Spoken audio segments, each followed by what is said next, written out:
सुनहरी धूप में नहाया हुआ एक जीवंत घास का मैदान फैला हुआ है जो मां सुअर और उसके 3 चंचल सुअरों पर्सी, पिप्पा और पीटर का घर है। मम्मा सुअर प्यार से अपने बच्चों को करीब लाती है। हवा में एक कड़वा मीठा पल लटका हुआ है। एक कोमल लेकिन दृढ़ स्वर में मां सुअर घोषणा करती हैं, वह समय आ गया है जब आपको अपने घर बनाने होंगे और दुनिया में अपना रास्ता बनाना होगा। मां सुअर की आंखों में आंसू आ जाते हैं क्योंकि वह अपने बच्चों को प्रस्थान की तैयारी करते हुए देखती है। 3 छोटे सुअरों ने अपनी मां को अलविदा कहा और धूप से सराबोर सड़क पर अपनी यात्रा शुरू की, दुनिया का सामना करने के लिए तैयार। चमकदार दिन के नीचे पर्सी, पिप्पा और पीटर व्यस्त सड़क पर टहलते हैं। उनकी परछाइयां उनके पीछे चल रही हैं। सोने के पुआल से लदी एक गाड़ी पर्सी की नजर में आती है जो नई शुरुआत का वादा करती है।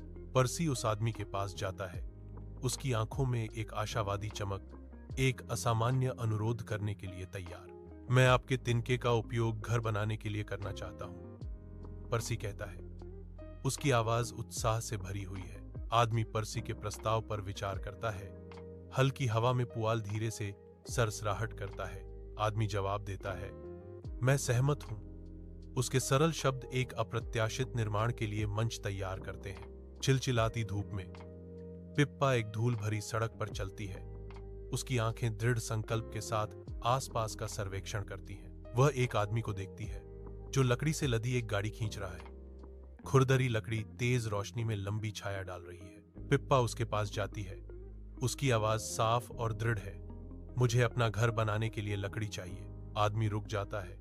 उसकी निगाहें उसकी निगाहों से मिलती हैं। उनके बीच एक मौन स्वीकृति होती है। वह धीरे धीरे सिर हिलाता है। अकेला शब्द हवा में धूप में नाचते धूल के कणों की तरह लटका हुआ है। हाँ, दिन की तेज रोशनी में एक सौदा तय होता है। लकड़ी से एक नए घर का वादा उभरता है। उज्जवल दिन के नीचे पीटर एक गाड़ी के पास जाता है जो मजबूत ईंटों से भरी हुई है। प्रत्येक एक ताकत का वादा करती है। ठेले के पीछे खड़ा आदमी मुस्कुराता है, गर्व से अपना सामान पेश करता है। हवा में ईंटों की खुरदरी बनावट महसूस होती है। पीटर की आंखें दृढ़ संकल्प से चमकती हैं क्योंकि वह अपने भविष्य के घर की कल्पना करता है। मैं इन ईंटों से अपना घर बनाऊंगा, वह घोषणा करता है। ईंटें संभावना से गुंजरित होती प्रतीत होती हैं, जो पीटर के सपनों की नींव बनाने के लिए तैयार है। सुबह के सूरज के नीचे एक बड़ा भूखा भेड़िया पर्सी के नाजुक तिनके के घर के पास आता है।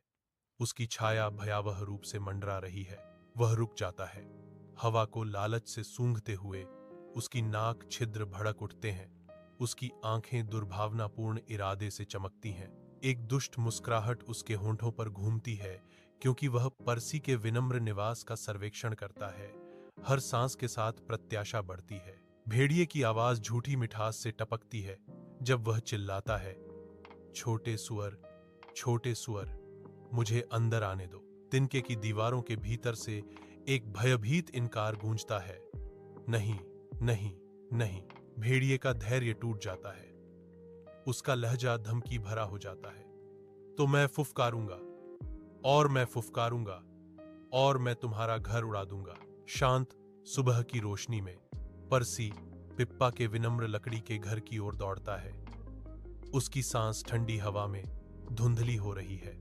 एक मंडराता हुआ साया शांत निवास पर पड़ता है क्योंकि भेड़िया चुपके से संपर्क करता है। उसकी आंखें चालाकी से चमकती हैं। भेड़िए की डरावनी आवाज शांति को भंग कर देती है। पेड़ों में गूंजती है, छोटे सुअरों, मुझे अंदर आने दो। लकड़ी की दीवारों के अंदर से डर से चीखों का एक कोरस उठता है, नहीं, नहीं। एक शक्तिशाली झोंके और धरती को हिला देने वाली ताकत के साथ भेड़िए की सांस एक आंधी बन जाती है और लकड़ी का घर टूट जाता है और ढह जाता है। पर्सी और पिप्पा पीटर के ईंट के घर के दरवाजे से अंदर घुसे। उनकी सांसें उखड़ी हुई थीं। उनकी आंखें डर से चौड़ी थीं। भेड़िया करीब आता है। उसकी छाया मजबूत ईंट की दीवारों पर मंडरा रही है।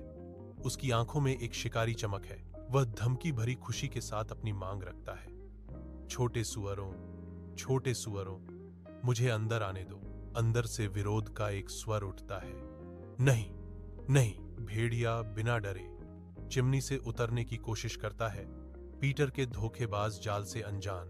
भेड़िया पीढ़ा में चिल्लाता है क्योंकि वह उबलते पानी में डूब जाता है। चिमनी से भाप का गुबार निकलता है।